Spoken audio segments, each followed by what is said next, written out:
friends, welcome to the channel. I'm Olivia, and if you've never seen my face before, you can consider me your fragrant fairy godmother. So quite some time ago, my dad had given me an idea for a fragrance video, and I thought it could be kind of fun. He was like, you know, a lot of the bottles that I see in the background of your videos are so interesting looking that it could be interesting to do a video where you're showing the most ornate, the most unique bottles in your collection. And there is quite a bit of artistry that goes into fragrance bottles, so I thought that would be a good one for today. And after talking with many brand owners and developers of fragrances, individual bottles that are not stock bottles are incredibly expensive to make. The molds are like 20 grand? That blew my mind. So kudos to some of these brands for taking a little bit of a risk, because some of the bottles are a little bit corny, but some of them are just really interesting to look at. Some people only like simplicity, but I like things that are a little bit garish,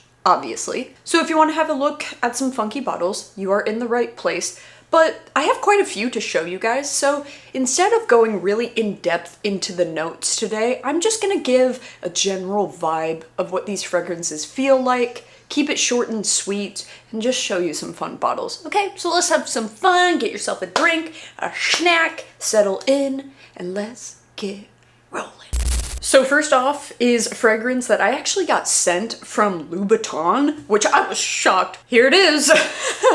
This thing is an absolute weapon. It kind of mimics the really intense heels that they have on a lot of their shoes. Now, honestly, I can't tell if I love or hate this, because although it's iconic, it's violently impractical. And even their tiny bottles have the same really, really long cap on them, which when I received these, I thought it was going to be a screw-off top, but it ended up being a dabber top, and the one that I liked the most. I proceeded to dump half of it onto the floor. Yay! So this big old boy that I got is called Le Cuir? Is it Cuir or Cuir? French for leather. All to be said, this is a leather fragrance, and this is an interesting leather fragrance to me. There is something powdery and floral about it that gives it a little bit of a vintage edge, but there's almost a little bit of a carnal feel to the leather, so it's both familiar and sensual, which is a little bit of a mind, you know what I mean? And I noticed that the scent profiles in this collection are very simple, but they're effective. They're very well done. So there's not a lot to the notes, but they're very good. But my favorite out of the collection was La Ébène, and this is an ebony wood scent, so it's a dark, rich, almost smoky wood with some coconut that gives it a little bit of sweetness, but it doesn't go copper tone. This one was the best out of the entire collection. Next up is Double Attack from Mind Games, and these are meant to look like chess pieces. So this one is a chocolate fragrance, but this is a really interesting chocolate fragrance to me because it's not super sweet, but it also doesn't go super bitter and earthy, borderline patchouli smelling like some chocolate fragrances can do. It has the perfect amount of sweetness and doesn't really go into the gourmand territory, but rather has some spiciness from a pimento and pink pepper. And it is incredibly long lasting, but very airy. This is almost like powdered chocolate as opposed to milk chocolate that has a creamy density, making this very fluffy smelling, but somehow very long lasting. It's just one of the most unique chocolate fragrances I've ever tried, and for that fact, I really mess with it. And this bottle is outlandish, and I love it. So this next one is Visionary Eye from Jusbox, and I think when looking at it, it looks a little bit plain. But it's in the details that I find interesting about this one. Because all of the fragrances from Jusbox are based on music, whether it be a musician or a specific song or a composition. And so you have the record up top. But this is 78 mil, which is kind of an odd measure for a fragrance. They don't typically come in that size. But the original vinyl records would have 78 rotations per minute. That's the attention to detail that I'm freaking talking about. And this particular scent was based on David Bowie, which I actually got a nickname of Baby Bowie by the sister of my old boss. So personally, I have an affinity to David Bowie, and this scent is Such a rock star scent. And this scent is such an interesting juxtaposition to something that's clean and delicate and feminine, and something that is slightly abrasive, masculine, and dirty smelling, and that is David Bowie. To a T. It's iris and lavender that's going to give a fluffy, clean feel, but then you've got some spicy elements that make it a little skanky. And this fragrance has really developed over time, because when I first got it, I really only got the clean element, but now when I wear it, I start to get that spiciness that gives a lot of intrigue. This is a masculine take on iris, and it's very well done. And I feel like I've had this bottle for the longest time, and I can't get a dent in it because the performance of this brand is nuclear. I don't have a single fragrance from them that doesn't at least give me 12 hours. But if you put this on clothes, be fair warned that until you wash them, it's not coming off. Which is great if you enjoy it, but if you dislike it, prepare. Next is Dia 40 from Amouage. Not only does this have the lacquered inside that's metallic, but if you look at this top, does this look familiar whatsoever? This top is supposed to be the dome of the Grand Mosque in Oman, because this is an Omani brand. And I feel like their bottles are very classy and very elegant, but once you know the details, you can really appreciate them further. And talk about classy and elegant. This scent right here, albeit incredibly expensive, is the most polished, beautiful, slightly vintage, womanly scent I've ever smelled. I've said it before and I'll say it again. It smells like Marilyn Monroe's bathwater. It's soapy and floral and powdery and ethereal and vintage and just beautiful. And this is the Dia 40 version, meaning this has 40% perfume concentration oils. I know there's plenty of brands that use a high concentration of perfume oils, but I know for a fact, because I went to the manufacturing plant in Oman, that the quality of oils they use is nothing but the best. If I was on the red carpet going to accept my Oscar, this is the fragrance I would wear, because I think everybody that looks at me or passes me, smells me, would fall in love with me. Do I wear it to bed? No. Maybe. And obviously this video would not be complete if I didn't show you the Atelier bottles that literally have gold flake on the inside. Real gold flake. So specifically, this is Blue Madeleine, and I think that this scent is going to be fabulous for fall, because this is a spiced black tea with some warm steamed milk in a log cabin, because there's something distinctly woody, lactonic, and tea-like about this scent. There are plenty of tea latte scents out there, something like Killian Princess, which I really enjoy, but that one in comparison is quite a bit sweeter, whereas this goes more on the semi-sweet, more woody side. Ugh. I'm gonna wear this tomorrow. And next up is Electimuss. Specifically, I picked one that would be good for fall winter time, my favorite out of the collection, and this is Vanilla Edesia. I actually just had a conversation the other day where someone said, what do you think of those bottles? Because I honestly think that they are bulky and that they are ugly. And I was like, how dare you say that? I think they're so beautiful. And when I tell you, these suckers are heavy. This is a weapon. Now, whether you love or hate vanilla, this is a very bizarre vanilla, and I love it. Because I'm sorry for the foul description, but this literally smells like witches had an orgy while brewing potions in their cauldron in the middle of the forest. There's a spiciness to this that is reminiscent of body odor, but in a way that is feral, animalistic, sexy. There's just a mild amount of sweetness, a little bit of a come hither without being like, hey, here I am. It is woody and super complex. I only recommend this to individuals that I think would enjoy something very peculiar. But when I tell you, I specifically say witches that are brewing something in their cauldron, because when I wear this, it's like I cast spells on people. I walk by and their eyes look like they're gonna pop out of their head. It's just like this, you know Pepe Le Pew? How he like follows the scent trail?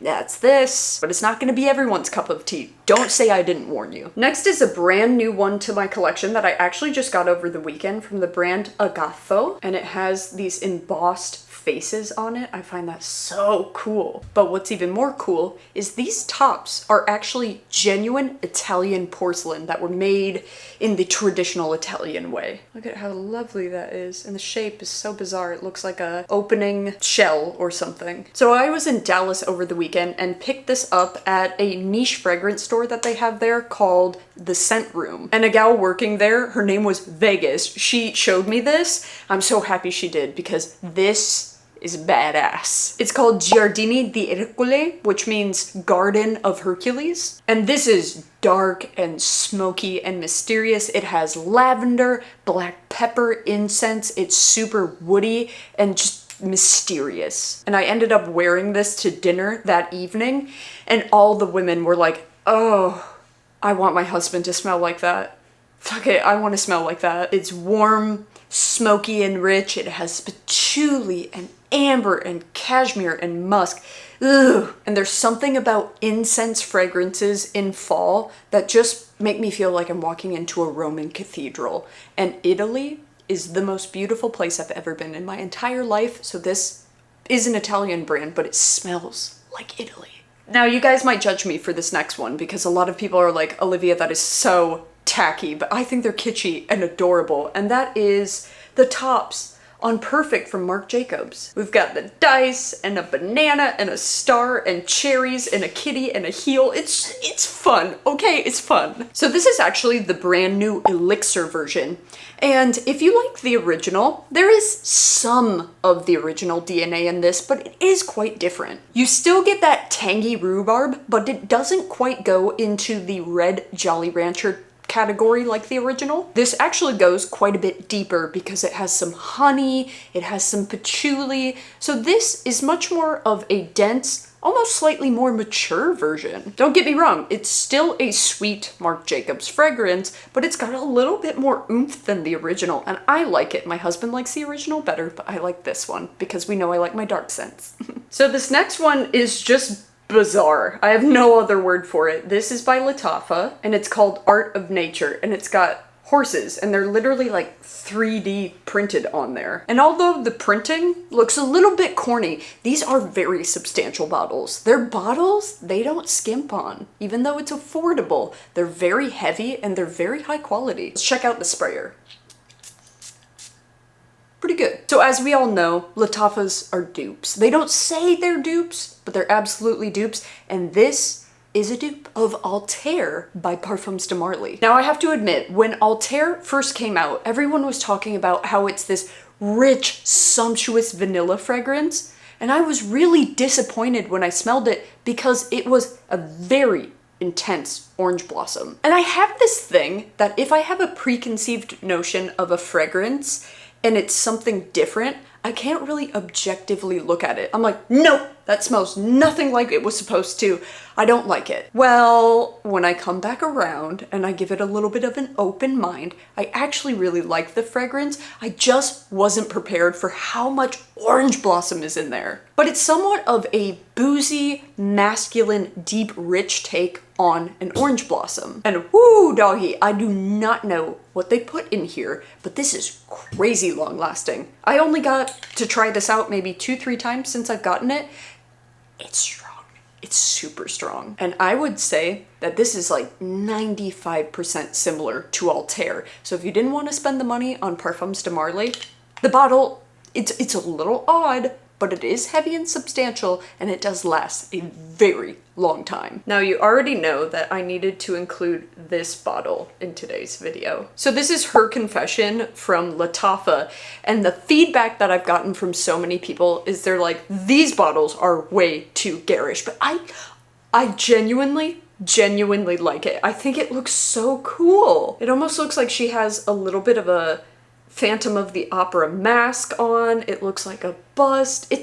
I don't know, I like it. I believe I talked about this in last week's video, but this is a dupe of Blanche Bête by Liquid Imaginaire, and the scent of this is a powdery, creamy, milky white floral scent. It's very feminine, it's very soft, but it is very long lasting. The Lattafa fragrances do not play around. And I know not everyone is a fan of dupes. I totally understand why, But when it comes to saving money, that scent is very, very beautiful, but it is incredibly pricey. So for less than one bottle of Blanche Bête by Liquid Imaginaire, you can get this fragrance, a body cream, a body lotion, a body oil, and a perfume oil in a dupe scent from the brand Orena for less than the bottle of Liquid Imaginaire. I'll just put that out there. And next is Praline and Maple from Scents of Wood. And this literally looks like an anatomically correct heart. Do you see the aorta up here? So I like that it almost looks like branches of a tree, but also looks like a heart. And it's about the size of a heart too. And this smells like the holidays because it smells like roasting chestnuts over an open fire in a log cabin. And then you put sugar and spice over top of them. There's something syrupy, there's something balsamic and resinous and woody. And it's very complex and it's just delightful.